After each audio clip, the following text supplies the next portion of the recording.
दोस्तों, किसी ने सही कहा है कि आवाज ऊंची हो तो कुछ लोग सुनते हैं, लेकिन अगर बात ऊंची हो तो बहुत सारे लोग सुनते हैं।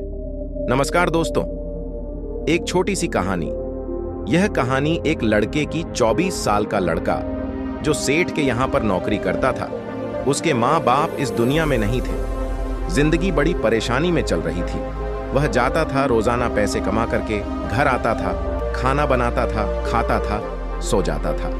एक दिन उसने देखा कि एक बूढ़ा फकीर अपनी पीठ पर 3 ठेले लेकर एक शहर से दूसरे शहर की ओर जा रहा था। वह काफी बूढ़े भी थे और काफी देर से वह यूं ही सफर कर रहे थे और आखिरकार कुछ दूर और सफर करने के बाद वह चलते चलते थक कर एक पेड़ के नीचे बैठ गए। तभी उनकी नजर एक नौजवान युवक पर पड़ी जो उसी रास्ते से जा रहा था और वह भी उसी दिशा में जा रहा था जिस दिशा में उन बूढ़े फकीर को जाना था। तभी वह लड़का उन बूढ़े फकीर के पास से होकर गुजरा।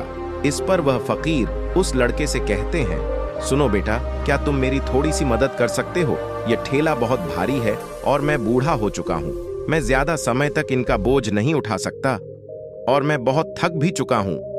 तो क्यों ना तुम मेरे एक ठेले को ले लो और मुझे उस दूसरे गांव तक पहुंचा दो। इसके बदले में मैं तुम्हें 3 स्वर्ण मुद्राएं दूंगा। वह लड़का उन फकीर की सारी बातें सुनता है और उन फकीर से कहता है, कोई बात नहीं बाबा, मैं आपकी मदद करने के लिए तैयार हूं। कहिए, आपको कहां जाना है? ऐसा कहकर उस लड़के ने उन फकीर का एक ठेला उठा लिया और अपने कंधे पर ले लिया। तभी उस जवान लड़के को यह एहसास हुआ कि यह ठेला तो सचमुच बहुत भारी है।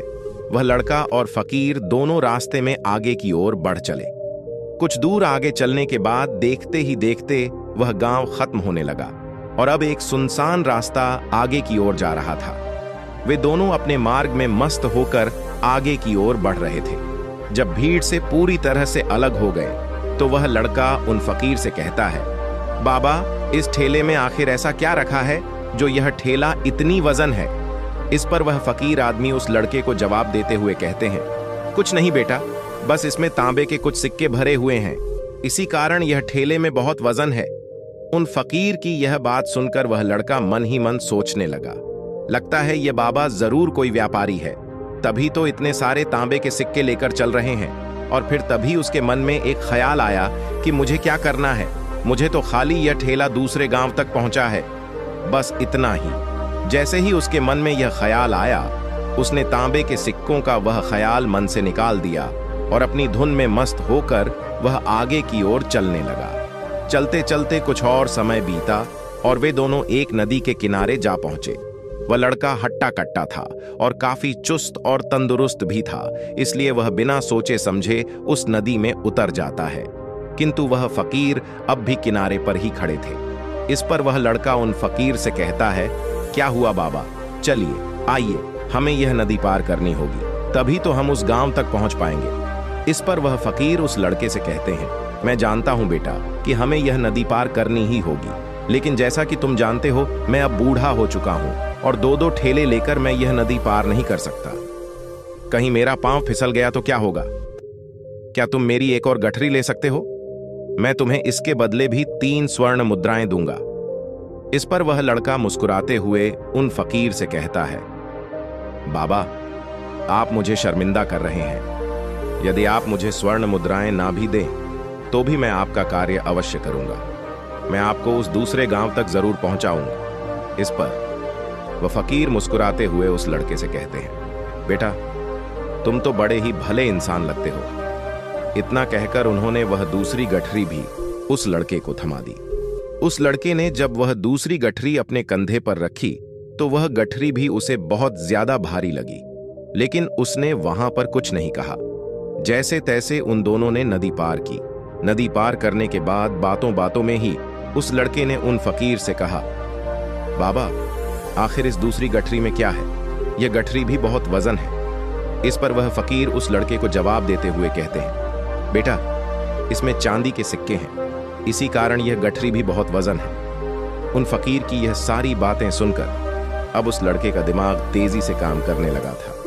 वह यह सोच रहा था कि एक ठेले में तांबे के सिक्के हैं और दूसरी में चांदी के। ऐसा प्रतीत होता है मानो यह फकीर बाबा कहीं दूर से आ रहे हैं और उन्होंने अपनी सारी जमीन जायदाद बेचकर यह सारे सिक्के इकट्ठे किए हैं, तभी तो वह इतना धन लेकर चल रहे हैं। लेकिन वह लड़का उन फकीर से कुछ नहीं कहता और वे दोनों चुपचाप मार्ग में आगे की ओर बढ़ते चले जाते हैं। कुछ दूर आगे बढ़ने के बाद एक बार फिर एक सुनसान राह आती है।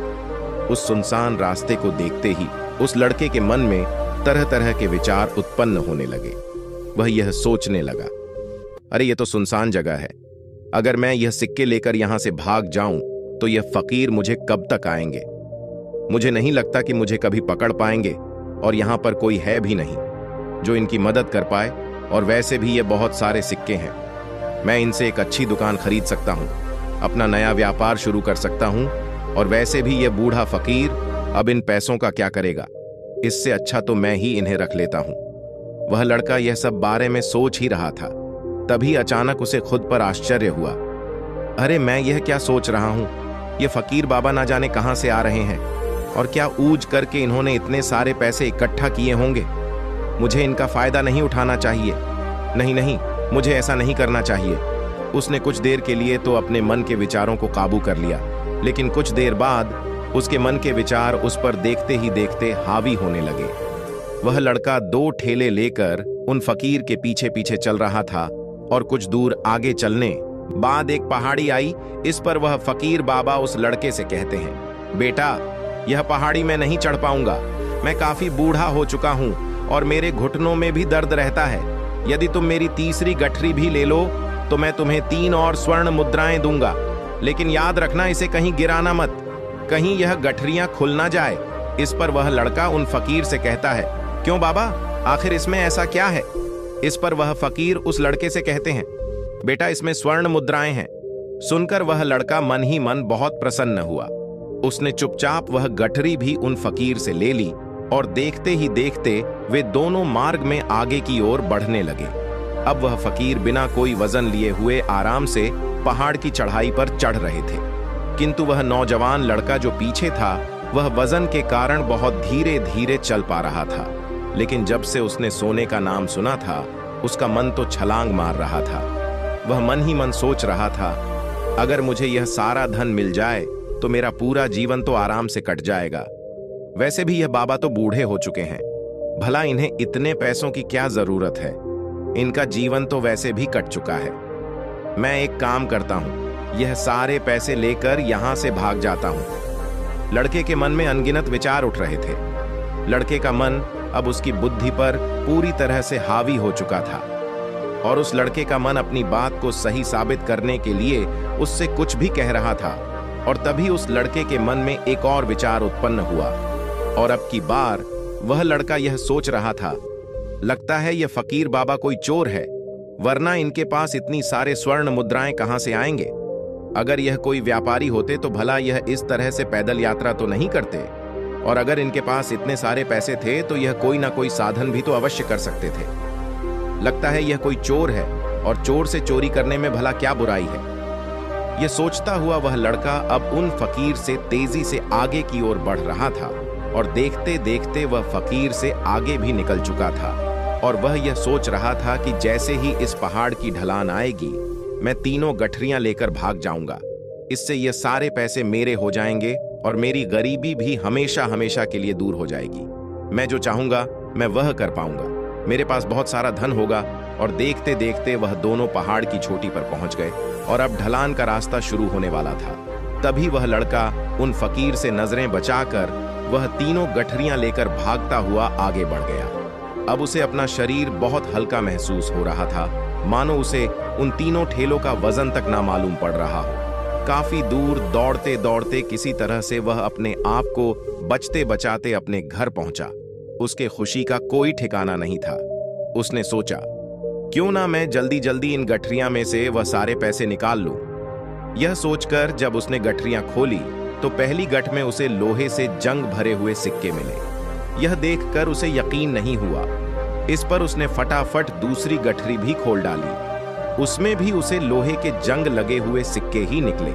यह सब देखकर वह लड़का बड़ा हैरान था। आखिर यह सब क्या हो रहा है? उन फकीर ने तो मुझसे और ही कुछ कहा था। अब उसने वह सोने वाली गठरी खोली और उसमें भी लोहे के जंग लगे हुए सिक्के ही निकले। यह देखकर वह लड़का बड़ा क्रोधित हुआ। उसने सोचा, उन नर ने मुझसे झूठ क्यों कहा? उन्होंने मुझसे ऐसा क्यों कहा कि एक में तांबे के सिक्के हैं, एक में चांदी के और तीसरे में स्वर्ण मुद्राएं हैं। वह यह सब सोच ही रहा था कि तभी उसकी नजर उस थैले में पड़े एक पत्र पर पड़ी। उसने वह पत्र उठाया और उस पत्र में लिखा था, यह पूरा नाटक ईमानदार व्यक्ति की खोज करने के लिए रचा गया है और मैं इस राज्य का राजा हूं। मेरी कोई संतान नहीं और इसीलिए मैंने यह षड्यंत्र रचा है ताकि मैं अपने राज्य में किसी एक ऐसे ईमानदार व्यक्ति की खोज कर सकूं जो मेरे बाद इस राज्य का राजा बन सके और इस राज्य भार को संभाल सके। और इस राज्य का भार वही संभाल सकता है जो पूरी तरह से ईमानदार हो, जिसके मन में किसी प्रकार का कोई लालच ना हो। इतना पढ़ते ही वह लड़का जोर जोर से चिल्लाने लगा। वह सर पकड़कर बैठ गया। वह यह जानता था कि यदि वह अपने मन के विचारों पर काबू कर लेता तो उसका जीवन संवर सकता है, लेकिन वह अपने मन के विचारों पर काबू नहीं कर पाया। दोस्तों, महात्मा बुद्ध कहते हैं कि मन ही सब कुछ है। आप जो सोचते हैं वही बनते हैं, इसलिए आपका सबसे बड़ा दुश्मन भी आपको उतना नुकसान नहीं पहुंचा सकता जितना कि आपके मन के यह अनियंत्रित विचार पहुंचा सकते हैं। महात्मा बुद्ध कहते हैं, अपने भीतर ध्यान से देखो। हमारे भीतर जो विचार चल रहे हैं वही विचार शब्द बनते हैं और शब्द कर्म के रूप में प्रकट होते हैं। बार बार दोहराने पर कर्म बर्ताव में बदलता है और धीरे धीरे समय के साथ बर्ताव चरित्र में परिवर्तित हो जाता है और यही चरित्र हमारे भाग्य का निर्माण भी करता है। इसलिए हमें हमेशा अपने विचारों के प्रति सजग होना बहुत आवश्यक है। हमें जागरूक होना बहुत आवश्यक है। हमें यह जानना जरूरी है कि हमारे मन में किस प्रकार के विचार आ रहे हैं। आगे महात्मा बुद्ध कहते हैं कि कमजोरी हमेशा छोटे विचार से शुरू होती है। यह एक बीज के रूप में होती है और यदि इस बीज को नष्ट न किया जाए तो यह छोटा सा विचार बहुत जल्द ही एक विशाल वृक्ष का रूप ले लेता है और हमारी बुद्धि की सोचने और समझने की क्षमता को पूरी तरह से नष्ट कर देता है। जिस प्रकार आपने इस कहानी में देखा किस प्रकार उस जवान लड़के का मन उस पर हावी हो चुका था और उसकी सही और गलत सोचने की क्षमता पूरी तरह से नष्ट हो चुकी थी, जिस कारण वह यह समझ नहीं पाया कि उसे क्या करना चाहिए और उसके लालच ने उसके भीतर इतनी ऊर्जा भर दी कि वह तीनों ठेले उठाकर इतनी तेजी से वहां से आगे भी बढ़ गया। इसीलिए जब आपके मन में पहली बार कोई गलत विचार उत्पन्न हो तभी उसे जड़ से उखाड़ देना चाहिए, अन्यथा वह विशाल वृक्ष का रूप लेगा और आपको किसी न किसी गलत राह पर वह ढकेल ही देगा। आप चाहकर भी उसे रोक नहीं पाएंगे। लेकिन अब आपके मन में यह प्रश्न उठ रहा होगा कि हम भला अपने मन के विचारों को कैसे नियंत्रित करें। हमारा मन तो इतना चंचल है, वह इतना शक्तिशाली है कि वह हम पर हावी हो ही जाता है। हम चाहकर भी उस पर नियंत्रण नहीं कर पाते। इसका जवाब में महात्मा बुद्ध हमें दो बातें समझाते हैं। पहली बात, सही इरादा विकसित करो। कई बार आपने देखा होगा कि आपके मन में कुछ और होता है किंतु आप कहते कुछ और है, क्योंकि आपके मन के भीतर जो कुछ बसा है वही आपके मुख से बाहर भी निकल रहा है। लेकिन जब हमसे वह गलती हो जाती है तो उसके बाद हमारा मस्तिष्क अच्छी तरह से काम करना शुरू कर देता है। हमारे सोचने और समझने की क्षमता एक बार फिर से जागृत हो जाती है और ऐसी अवस्था में हमें यह एहसास होता है कि हमसे गलती हो गई है और फिर हमारा मन दुखी हो जाता है। हमारा मन अफसोस से भर जाता है और इस भारीपन और दुख से बचने के लिए महात्मा बुद्ध हमें सही इरादा विकसित करने के लिए कहते हैं। इसके लिए जब भी आप कोई कार्य करने जा रहे हो तो सबसे पहले आपको यह खुद से पूछना चाहिए कि जो कुछ भी मैं करने जा रहा हूं इसके पीछे मेरा इरादा क्या है। क्या मैं दूसरों को दुख पहुंचाना चाहता हूं या दूसरों को नीचा दिखाने जा रहा हूं या मुझे खुद को ऊपर उठाना है। खुद से सवाल कीजिए, खुद को जागृत कीजिए। जब आप इरादों के प्रति सचेत होने लगेंगे, जब आप विचारों के प्रति सजग होने लगेंगे, तभी आपके भीतर सकारात्मक ऊर्जा का प्रवाह होगा। तभी आप सकारात्मक इरादों से जुड़ने लगेंगे और आपके मन के भीतर बसी हुई वह नकारात्मक ऊर्जा और नकारात्मक इरादे दिन ब दिन कम होने लगेंगे। परंतु याद रहे, आपको यह हर रोज करना होगा और आपको यह हमेशा ध्यान रखना होगा कि आपको केवल अच्छा सोचना है। आपके इरादे हमेशा अच्छे होने चाहिए, तभी आप दुख और तकलीफों से बच सकते हैं। अन्यथा आप इसी तरह से दुख और तकलीफों में घिरे ही रहेंगे और आप कभी इससे निकल नहीं पाएंगे। दूसरी बात, मन के प्रति सजगता विकसित करो, जिससे आपका मन देखते देखते शांत होगा और आपके मन के भीतर बसी हुई वह नकारात्मक ऊर्जा, नकारात्मक विचार खत्म होने लगेंगे और आप शांति की ओर आगे बढ़ेंगे। और आपको इसके लिए बस इतना ही करना है कि इस पल में जो कुछ भी हो रहा है, आपकी आंखों के सामने, आपके भीतर जो कुछ भी जैसा भी चल रहा है, बस उसे देखते रहना है। अपने मन के अच्छे बुरे विचार, अपनी भावनाएं और अपनी यादों पर बिना प्रतिक्रिया दिए उन्हें केवल देखते रहना है, जिससे आपके मन के सारे विचार देखते ही देखते खत्म होने लगेंगे। आपका मन खाली होने लगेगा और आप नकारात्मक विचारों से, ना सोच से बच सकते हैं और आप इन दुख और तकलीफों से भी दूर रह सकते हैं। इसीलिए महात्मा बुद्ध कहते हैं, जो स्वयं को देखता है वही सबसे बड़ा तपस्वी है। अर्थात जो अपने मन में चल रहे उन विचारों को बिना प्रतिक्रिया दिए हुए केवल देखता है और उन पर कोई भी प्रतिक्रिया नहीं करता, बस उन्हें देखता और समझता है, वास्तविकता में वही मन पर नियंत्रण भी कर सकता है और वही अपना जीवन सुखी और खुशहाली तौर पर जी सकता है। इसलिए यदि आप भी अपने जीवन को सुखी और खुशहाल बनाना चाहते हैं, तो आपको सबसे पहले अपने मन पर नियंत्रण साधना ही होगा, अपने मन को खाली करना ही होगा, अपने मन के विचारों के प्रति आपको सजग होना ही होगा। दोस्तों, उम्मीद है कि आपने आज की इस वीडियो से जरूर कुछ ना कुछ सीखा होगा।